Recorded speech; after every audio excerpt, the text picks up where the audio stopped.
Welcome back, dearest listeners, to the broadcast that echoes across the vastness of the void before finally resting gently in your ears as the witching hour frequency. We here at the station wish you nothing but the best during the season of holidays, whether that be Hanukkah, Kwanzaa, Christmas, Yule, or perhaps, maybe even something far older, from a time when we knew exactly what it was that lurks outside in the longest of nights, and knew to fear them. To those few, we wish you the best of luck. On the topic of holidays, and the beings which accompany them, we have a few reports regarding some of our more fuzzy seasonal entities. Now, I don't mean the horrid crimes against nature we knew as Furbies. There are very few things in this world I fear, but the small beaked creatures easily make the list, especially after they started speaking in voices of the deceased pleading for you to free them. Fortunately, we haven't seen anything that terrifying since the late 2000s. Careful though, the creatures today definitely still bite, among other things. But first, over to Peaches with our weather report. A sudden and very intense snowstorm has just rolled in from the mountains. There were absolutely no signs of it just earlier today based on any of my instruments, although I did detect a single life form at the epicenter of the storm. It seemed to be a young female in a traditional wedding kimono.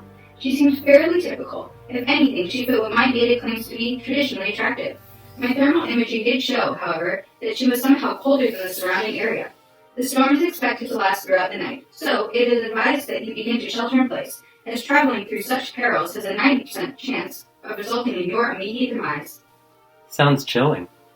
It's a good thing that our emergency bunker is stocked with dozens of boxes of Swiss Miss with the tiny dehydrated marshmallows. Unfortunately, our only method of heating water is with our space heater, which reaches temperatures high enough for spontaneous combustions. Poor Jaime. He was only our janitor for a week before he got too close. I can only imagine the sudden ignition and immediate burning sensation that soon followed.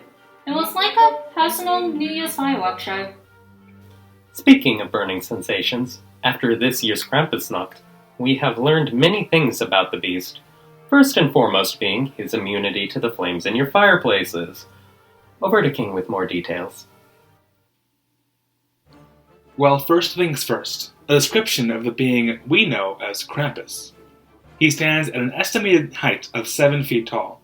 However, he is almost always hunched over and concealed by a cloak of red, with fluffy white trim to mirror the other strange creature that eerily knows everything about children and breaks into your home every year. His cloak, however, is dingy, showing stains from going down countless chimneys and spots that are notably a darker shade of red than the original jolly red of St. Nicholas. His hunched form is covered in a thick, dirty fur, greasy, matted and clumping. His legs are clearly that of a goat, long and bony.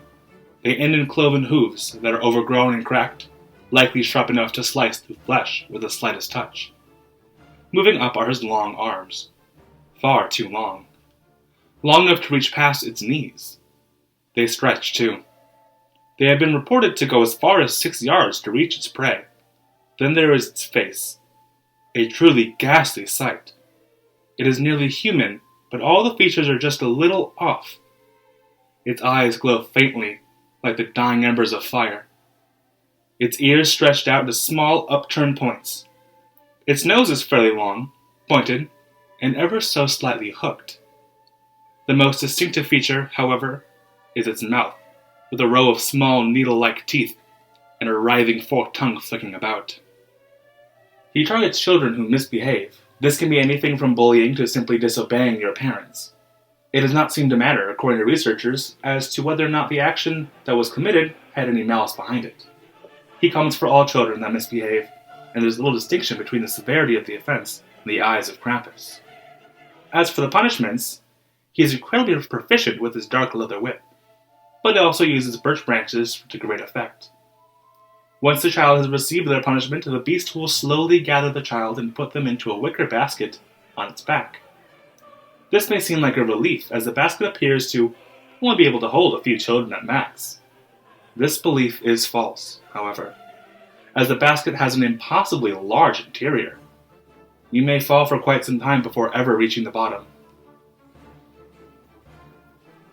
That is quite terrifying. However, This time, we have a more proactive solution to the problem. The answer is violence, of course. We over here at the WHF broadcasting station have created a defense plan to survive Krampusnacht. First is the preventative measures to stop him before he even reaches your chimney. We see him every year, but unfortunately we've never managed to catch or destroy him. This means our best option is to stop him from being able to get you individually. Yes, you specifically. That is currently listening. You are our favorite. So to stop him from stealing away our #1 fan, we suggest putting iron bars at both ends of the chimney. Iron is known to harm the Fae, so hopefully it will do something to this beast as well. Next, line the inside of your chimney with barbed wire doused in bleach.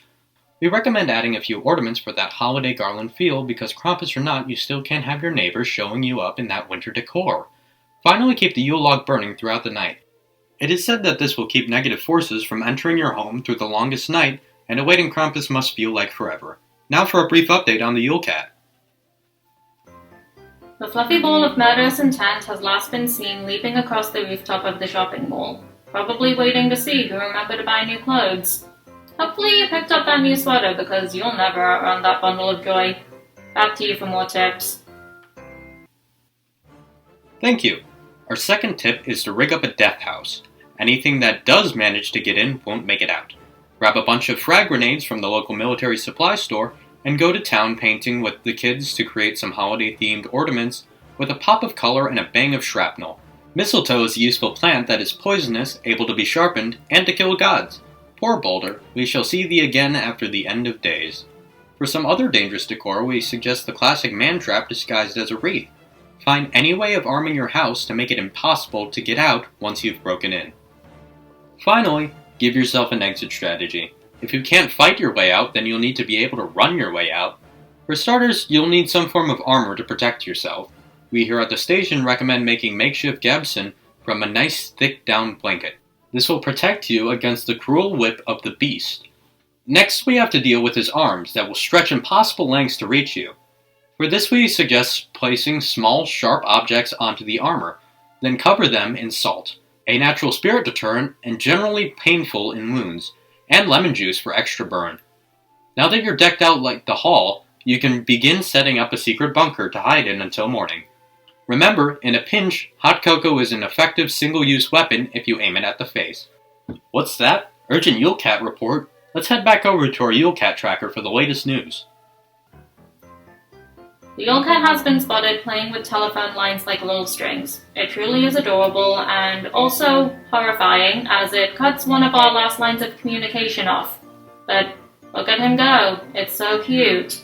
Look at his little paws. Anyways, now for a word from our sponsor. This week's report is brought to you by Handymaid's Tavern, the best spot in town for ribbons, fish and chips, assorted blessed fruits, and their very own mystery meat tacos. With an assortment of beers from APAs, EPAs, IPAs, OPAs, UPAs, and sometimes YPAs, there's always a drink to match your taste and aura. So, stop on by to the Handymaid's Tavern and see what everyone on Bleed Street is talking about. Thank you so very much to Handymaid's Tavern for sponsoring us this video. Well, dearest listeners, I do believe that is all we have on this cold winter night. But before we go, remember that during this time of year, a little help can go a long way. Consider donating some of your older clothes as you get new ones this month. Some people may not be able to afford new clothes to be safe from the ravenous claws of the Yule Cat, and it will make a big difference in their lives. Good night, sweet listeners, and may you rest easy through these longest nights of the year.